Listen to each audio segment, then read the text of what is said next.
जय भीम दोस्तों। आज की वीडियो आपके लिए बहुत ही खास होने वाली है क्योंकि आज की वीडियो में मैं आपको बताने वाले हूं कि बाबा साहब अंबेडकर नीले रंग का कोट क्यों पहनते थे।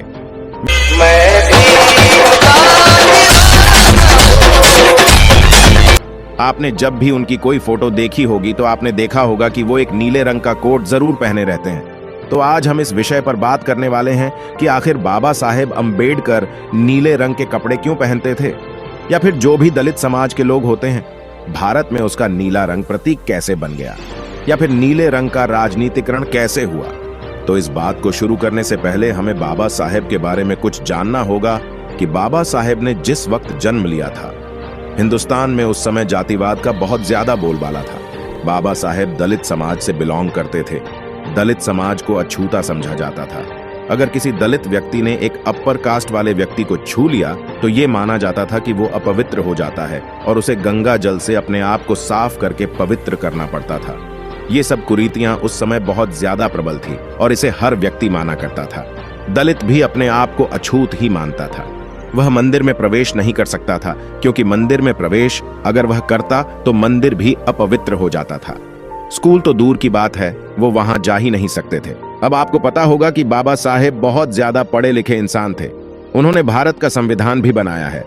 तब यह बहुत आश्चर्य की बात है, एक दलित व्यक्ति उस समय कैसे इतनी बड़ी पढ़ाई कर सकता था कि उसने भारत का संविधान बना दिया।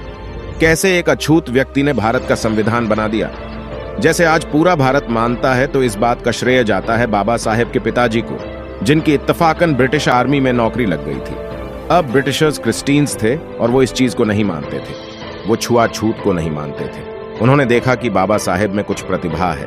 उन्होंने बाबा साहेब की स्कूल की पढ़ाई स्पॉन्सर की। इसी तरीके से बाबा साहब अछूत होते हुए भी स्कूल जा सके। जब उन्होंने स्कूल की पढ़ाई पूरी करी तब ब्रिटिशर्स ने ये देखा कि ये बालक बहुत ही ज्यादा होशियार है, तो उन्होंने अपने पैसों पर बाबा साहेब को लंदन भेजा, जहां पर उन्होंने अपनी पूरी पढ़ाई पूरी की। लंदन जाकर बाबा साहेब की आंखें खुली। उन्होंने देखा यहाँ पर दूसरा ही समाज है, वहां पर किसी भी तरीके का कोई भेदभाव नहीं होता। उन्होंने लंदन से बहुत कुछ सीखा और इसी तरीके से हमारा संविधान बनाया। अगर हम हमारे टॉपिक की बात करें कि बाबा साहेब हमेशा नीले रंग के कपड़े ही क्यों पहनते थे, तो इसका जन्म भी ब्रिटिश यानी लंदन से ही हुआ।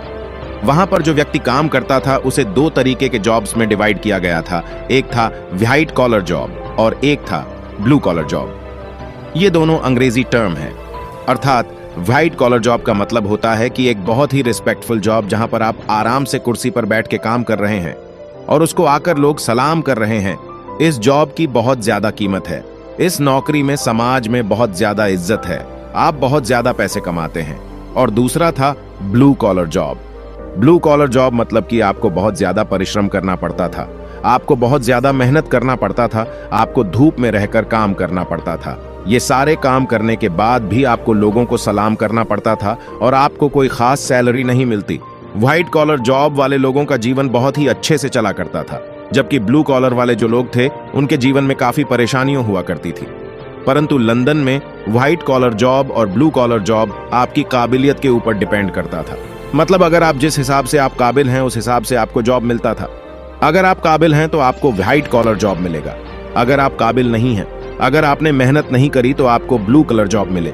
जब बाबा साहेब ने ये सब देखा तो उन्होंने महसूस किया कि अगर आप भारत में दलित हैं तो आपको by default blue collar job ही करना पड़ेगा। इससे उनका मन बहुत ज्यादा दुखी हुआ। उन्होंने कहा, भले ही हमारा शरीर नीला क्यों ना हो, पर भारत ने हमें नीले रंग की छाप दे दी है। इसी कारण से उन्होंने इस नीले रंग को अपनी अंतरात्मा में समा लिया और उसको प्रदर्शित करने के लिए हमेशा नीले रंग के कपड़े पहनने लगे। अब आपने देखा होगा कि भारत में जितने भी आंदोलन होते हैं उसमें सबसे बड़ा चेहरा होता है बाबा साहेब अंबेडकर का। अब जिस बाबा साहब ने नीले रंग को इतना माना था जो आज के समय में बहुत से दलित लोग इस्तेमाल करते हैं, और उन्होंने माना नीले रंग को दलित मूवमेंट का एक हिस्सा, और इसी कारण से नीले रंग का इस्तेमाल किया जाता है। दोस्तों, आज की वीडियो में बस इतना ही। वीडियो पसंद आई हो तो एक लाइक करें और कमेंट बॉक्स में जय भीम जरूर लिखें। इस चैनल पर मैं सिर्फ बाबा साहेब के जीवन से जुड़ी छोटी बड़ी सभी जानकारी लेकर आता रहता हूं।